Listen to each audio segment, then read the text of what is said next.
The power of now. So this morning I want to talk about the omnipresence of God. That means God is right here, every place we are, every moment. And this is the only place we have the power to connect with God, which is our one true source and our one power.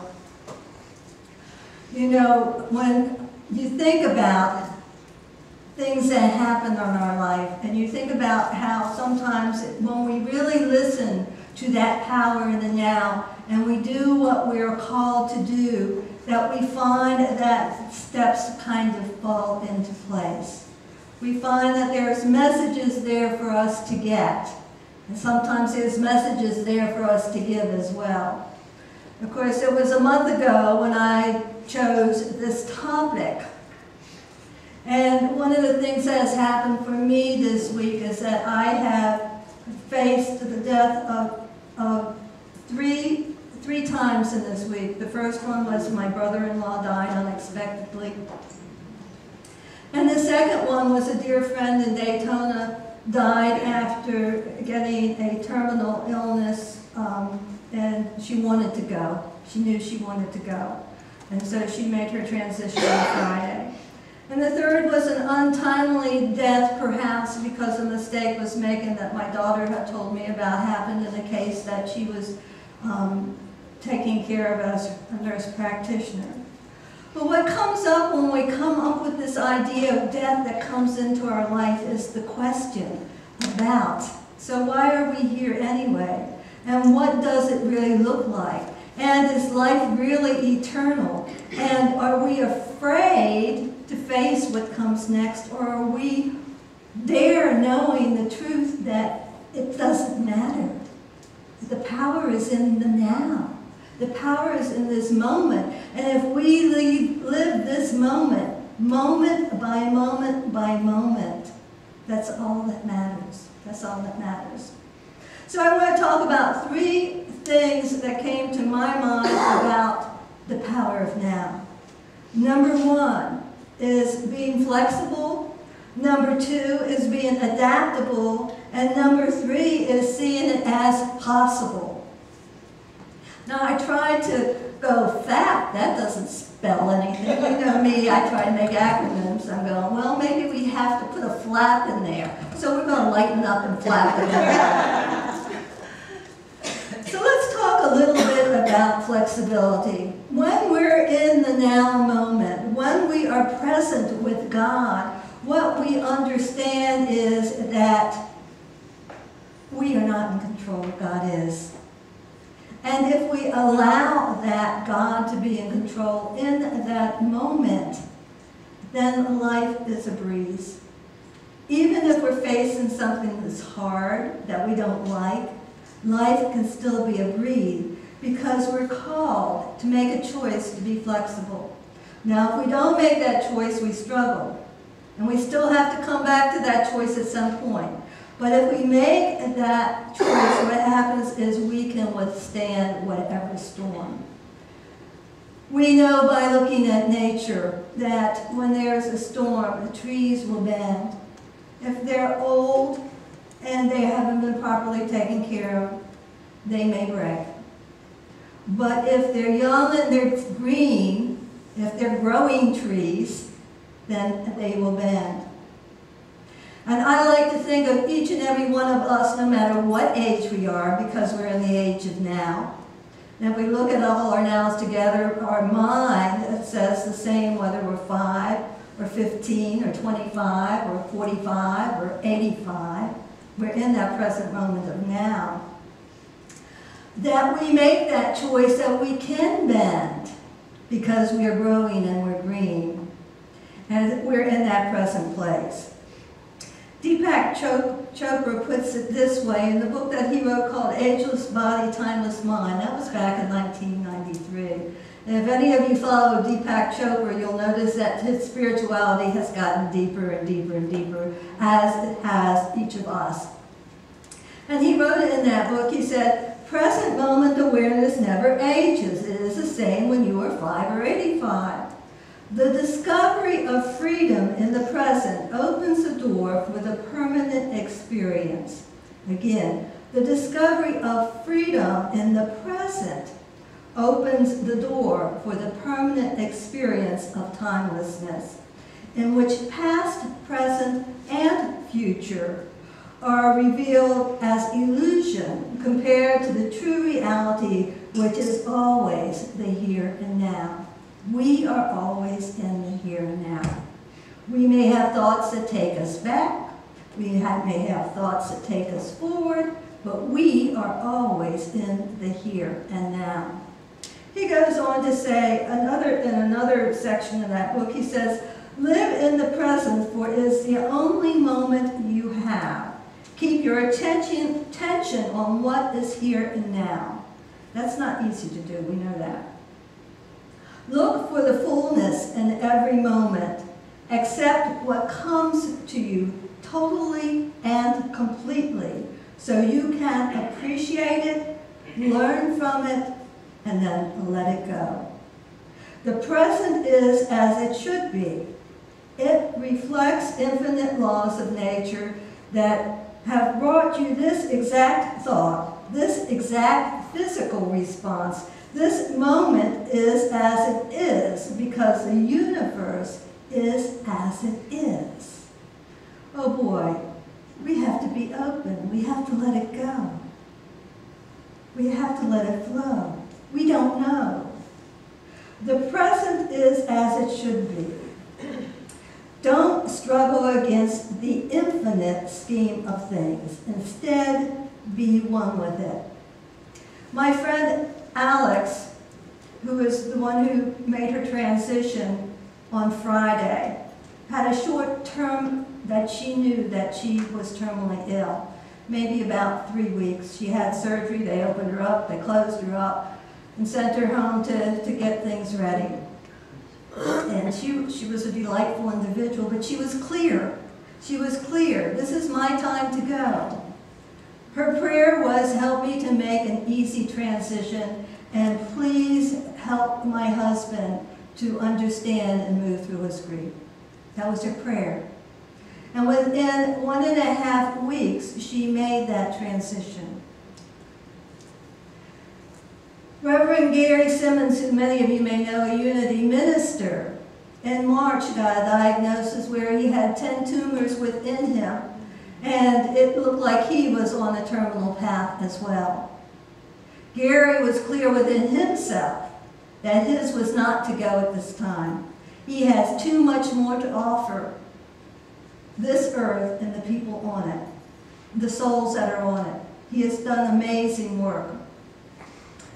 And he has taken and moved into alternative medicine, prayer work, and using traditional medicine, and he has now gone in total remission. His PET scan shows where he had 10 tumors, he now has none. And this has been since March. You see, we never know until we each are personally called and are clear with God in our now moment. We never know. This is all we have is right here and right now. Flexibility. Withstanding the storm the way that we are guided in the here and now. The second point I want to talk about is adaptability. You see, evolution doesn't happen without adaptability. We know through the physical world that it is the survival of the fittest. And as evolution occurs, it is because of that fittest. It is because change is recognized and comes forward with adaptability. How often are we in a place where we're called to change? Perhaps the job is suddenly no longer there. Perhaps the relationship isn't the way the relationship used to be. Perhaps we're even called to change the church that we go to.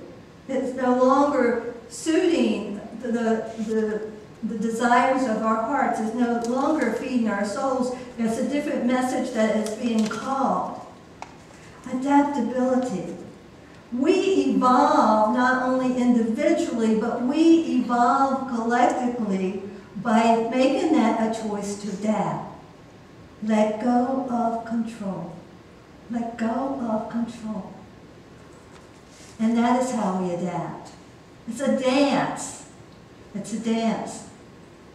If the music changes, we have to change. You can't do a tap dance to a ballet. It doesn't work. I've seen ballerinas try to tap dance. It doesn't work. You have to adapt. You have to be in a place where you're willing to see yourself differently and to see the world differently. And you do that in the here and now. You do that with that Christ power within you. In the Course in Miracles, in the Manual for Teachers, it talks about the idea of reincarnation. Now, when we think about the here and now, when we think about the power of God, we think about it's all eternal. And, you know, if I don't make it in this life, I just go on and maybe I just redo it. And maybe I'm here for karma, and maybe because these things aren't working out, I'm paying a karma debt. You know, the maybes, the questions that come up when we think about the life and death experience. In the Course in Miracles and the Manual for Teachers, it says on my page 60, it says, reincarnation would not, under any circumstance, be the problem to be dealt with now, in this moment. If it were responsible for some of the difficulties an individual faces now, in this moment, his task would still be only to escape from them now, in this moment. You get it? His task would still be only to escape from them now. So we can say, well, I'm paying this karma debt off, and where does it leave you? You still don't feel good, do you? You still have the choice to change only in this now. If he is laying the groundwork for a future life, he can still work out his salvation, where? Only in the now. To some, there may be comfort in the concept, and if it fits, it heartens them, its value is self-evident. So many of us may be there, and we may be thinking about it and may be working for us. It is certain, however, that the way to salvation can be found by those who believe in incarnation and by those who do not. There is always some risk in seeing the present in terms of the past. There is always some good in any thought which strengthens the idea that life and body are not the same. So when we look at that question, again, we're back to here and now. So if you're thinking of eternity and you think, well, you know, I can take care of that my next life. Well, yeah, you could. If you have a next life. If you want to try to control that next life. But what are you doing in the here and now? And where is your power? But God, because God is always present, all the time, equally, no matter where you are. So, it's a matter of choice versus want. If you want to be rich, then what do you need to do? You have to be now generous. You have to be generous in the now if you want to be rich. If you want in the now, you'll still be wanting in your next now moment. If you want supply, you want to be supplied in your life, God, the source is right here now. If you want to be supplied, that's in the future. I don't know about you, I've got everything I need right here now. So to feel that, to be that, is to be grateful. If you want to be loved, anybody out there looking for love, that eternal looking for love? You've got to be loved now. The power is in the now. This is a place you have that you can make the choice. This is a place you have now that you can adapt. This is what Jesus Christ kept on trying to tell us. This is the place, the now, the time. There's a story that Reverend Dr. Nancy Fagan tells in The Science of Mind last month that moves us from adaptability into possibility. She tells the story of tires. She had a need for a tire for her car. Now, she does not say what kind of car she had. But she went to 6 different tire companies that day to get a tire. And none of them carried the tire that she needed for her car. Must have been a very special car. So she came home late in the afternoon and she thought, I really need a tire and I can't figure out why, what I need to do to get a tire. And then she remembered. Somewhere in another now moment, somebody had given her a tire. And that tire was on a rim, and she had tried that tire on her car back in that some now moment. And the rim did not work on her car. So she decided that she would just throw it in the trunk of her car and leave it there until she was ready to find somebody else who might need that tire and that rim. So in that now moment, she sat down, finally clear because she wasn't trying to control where the tire was coming from. And she realized she had this tire in the trunk of her car. But up to that point, she in her mind had said that that tire was limited because it was connected to that rim. You see how we do that? She had not been open to the possibility until she sat down to pray about what she was going to do about her tire. And at that point she said, rim, tire.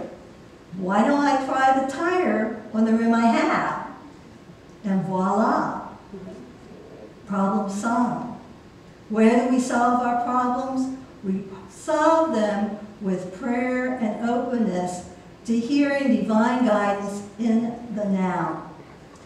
I had my own little step with that. You see, I wanted to go on a retreat in the first week of September. And the retreat is in Montana. And I started thinking about, do I take this airline? Do I take that airline? Do I go out of this airport? Do I go out of that airport? Where can I save the money? This is costing me more than I want to spend for the ticket, yada, yada, yada. You know how we do that. As you sit there and you try to control what it's going to look like. Again, who knows if I'll ever make the retreat. I paid everything I need to pay and made all the reservations, but who knows? Because right now, I'm in the now. And so after I sat for hours going back and forth between this airline and this airport and that airline and that airport and trying to figure out what I was going to do, and I sat down and I'm going, I just need to get away from this, God. I know you're going to tell me when. And I realized, as I let it go, I have miles. That plane ticket's not costing me a thing. See, when we let go into the now, when we recognize this is all that matters anyway, answers come to us to take us into the future. When we're in the possibility, then we know that there is something greater, that there is so much more. But we have to find that possibility in the now. We have to open up to it in the now. It will never get better, whatever it is, if we put it off. That's procrastination. That's delaying. That is often what I would call hell. You ever been in that place where it just doesn't get better and you don't know why? But you are not willing to do your personal internal work. And Macbeth, Shakespeare puts it this way, tomorrow and tomorrow and tomorrow creeps in this petty pace from day to day to the very last syllable of recorded time, and all our yesterdays have lighted fools the way to dusty death. Well, I don't like being a fool, and I don't want a dusty death. I just as soon be a light. Thank you very much. And so I think about what the possibility is in the now. I'm going to get out of hell and I'm going to claim heaven. You see, now is the only place where we can connect with that creative force, that creative source, that creativity where we can co-create our life. And not only our life, but our collective life with God. That is when we're in the flow. That's when we're in the flow. So how do we do that? song we sang here a few weeks ago, I Release, I Let Go, by Ricky Byers, Beckwith. In the second verse it says, no more struggles, no more strife. We forgive. How do we get out of struggle and strife? We forgive others, we forgive ourselves. We come back to this present moment. What can I do? That gets us out of the past. No more strife. We move forward on our path. When we are grateful, we move forward. We are relieved of the baggage. We can begin to get to that place where my faith, I see the light, where we are in that free flow with God, where we're in that place of forever and forever. I am free in the Spirit. I am only here for God. I am only here for God. We are God's creation. When we realize it and we are open to it, God creates through us. Now is never over with. Now is moment by moment. We live our life in the now. There are no tomorrows in eternity.